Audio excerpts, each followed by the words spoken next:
내가 자꾸 전화해서 그쵸. 전화 주세요, 연락 주세요 계속 이러는 것보다는 그쵸. 본인이 전화하게 해야 돼요. 내가 안 달라면은 안 돼.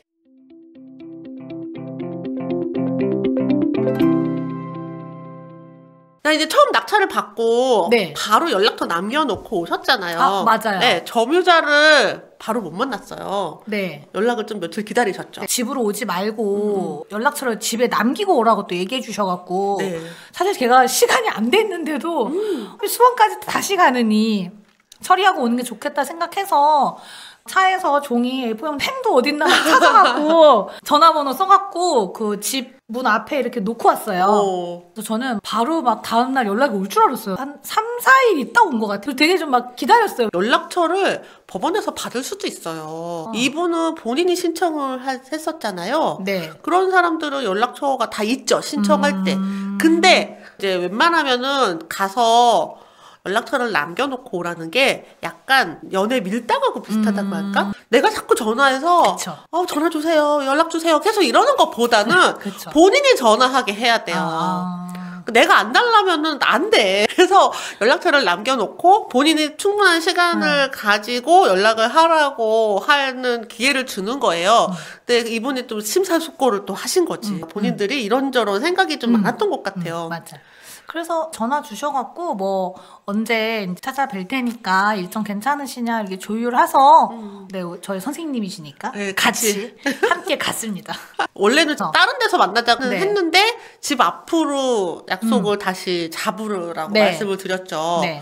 집을 안 보여주시려고 하더라고요. 꼭 집에 들어가야 된다고 얘기를 해주셔갖고 왜냐면 우리는 집 상태를 봐야 되거든요. 매우 낡은 빌라기 때문에 얼마나 낡았는지 집을 보고 싶은데 막상 얼굴 마주치니까 그냥 자연스럽게 들어갔어요, 우리. 집 상태는 조금 많이 낡은, 아주 많이 낡은 상태 아닌가요? 이 정도면?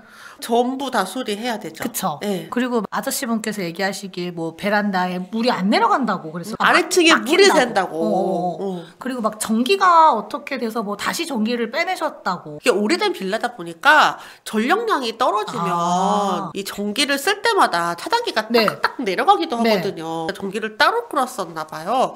그래서 그런 것들도 손을 봐야 되죠. 전기, 설비, 수도, 이게 오래된 빌라에서는 그런 것도 손 볼 필요가 많아요. 점유자분들이 되게 강경한 자세로 이사비를 달라고. 약간 이사비를 원하셨죠. 본인들은 배당 다 받으시는 분들인데 이사비를 달라고 하시더라고요. 어디서 이제 들으셨다고. 항상 옆에서 코치하는 분들이 있어요.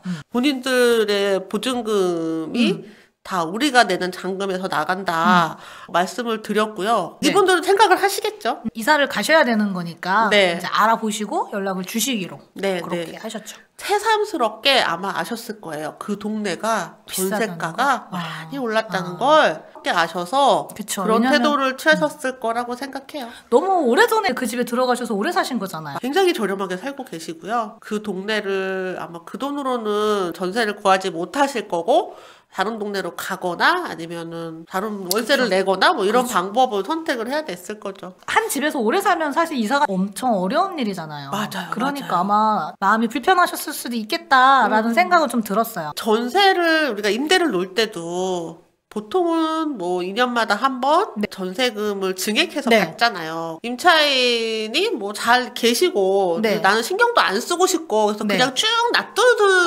경우들도 있거든요. 그러면 나중에 임차인이 약간 그런 태도를 많이 보인답니다. 왜냐면은 그 돈으로 갈 데가 없거든요. 그쵸. 그래서 일반 임대를 놓을 때도 시기적절하게 증액을 받는 게 맞는 것 같아요. 몰랐어요. 안 그러면 5번 정도 연장을 해서 한 10년 계셨다. 그 돈으로는 아무 데도 못 가거든요. 그러니까 이분은 괜히 막 화가 나고 집주인한테 막 뭐라고 하고 이럴 수도 있어요. 이렇게도 안 좋고 저렇게도 안 좋고.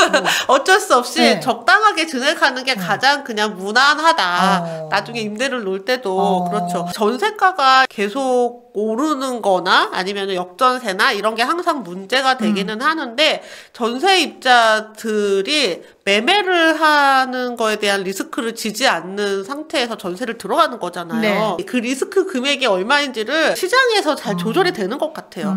그래서 전세가가 오르기도 하고 내리기도 하고 이분같이 오래 한 집에 네. 사셨던 분들은 자리 옮기기 쉽지 않다. 이게 예, 사실인 거죠.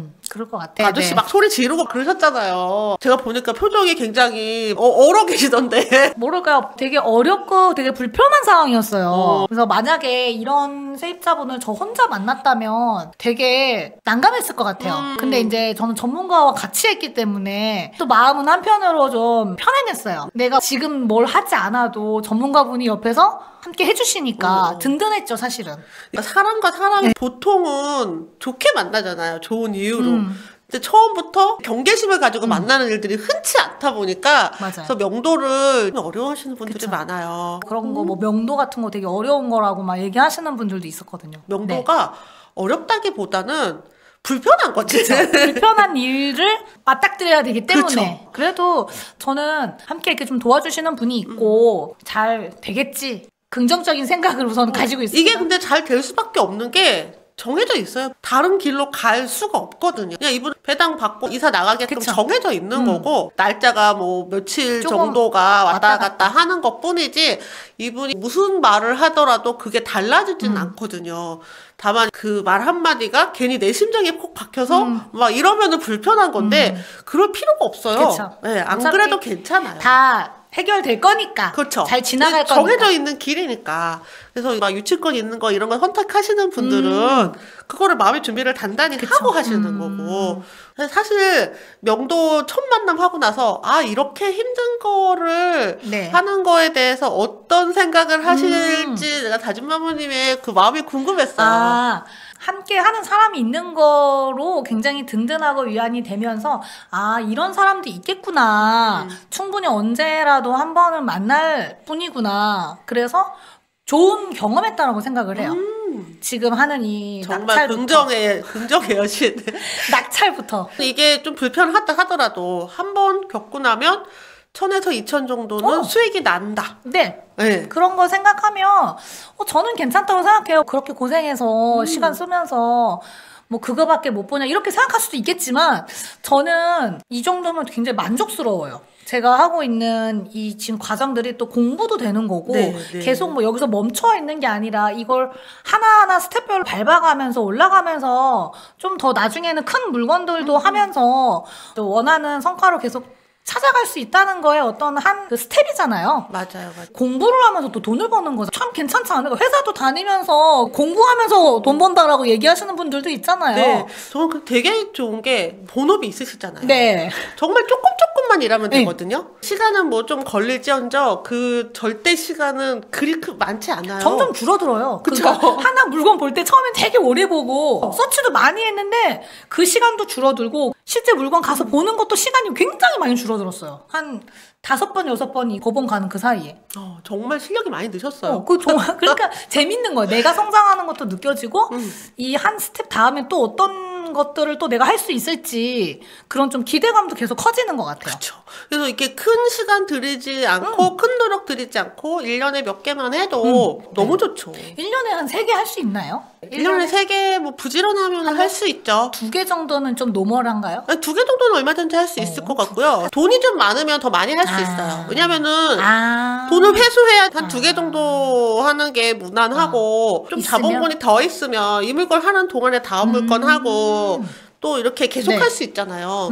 한 3개 정도 하면 참 좋겠나요? 3개 정도 하시죠. 이제 곧 요거 하셔갖고 종잣돈 더 모으셔서 네. 3개 정도 하시기 바랍니다. 그리고 최근에 제가 인스타에 올렸더니 오랜만에 또 악플을 받았어요. 1000만 원으로 1000만 원 버는 게 어딨냐. 그런 거 있으면은 나한테 말해라. 그걸 내가 너한테 왜 말하니? 나는 우리 멤버님들한테 말해줄 거야. 이렇게 많은데 아직도 맞아요. 그런 사람들이 많아요. 저도 주위에 가까운 뭐 친구들한테 가끔 얘기해요. 만나면 낙찰받고 나서 아직 누구를 만나서 얘기한 적은 없고 낙찰받기 전까지만 나 이런 거 하고 있는데 한번 해봐 그러면은 먼 나라 얘기라고 생각을 많이 하더라고요. 아직도 아직도 네. 굉장히 대부분의 분들이 이거는 뭐 하는 사람이 정해져 있지라고 약간 이렇게 생각하는 것처럼 아직 나는 못하는 거지만 나도 언젠가는 할 수 있겠지라는 마음으로 돈 될 만한 이런 얘기들이 있으면 좀 오픈마인드로 받아들여주면 좋겠다 이런 생각이 좀 들었어요.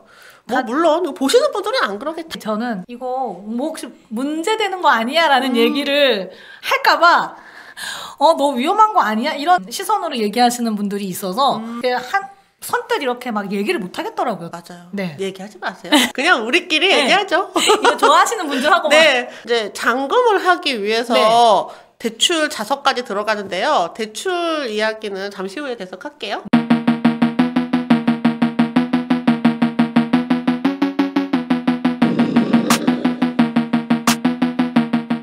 네, 과제부터 보고 낙찰가가 감정가 넘어섰어요.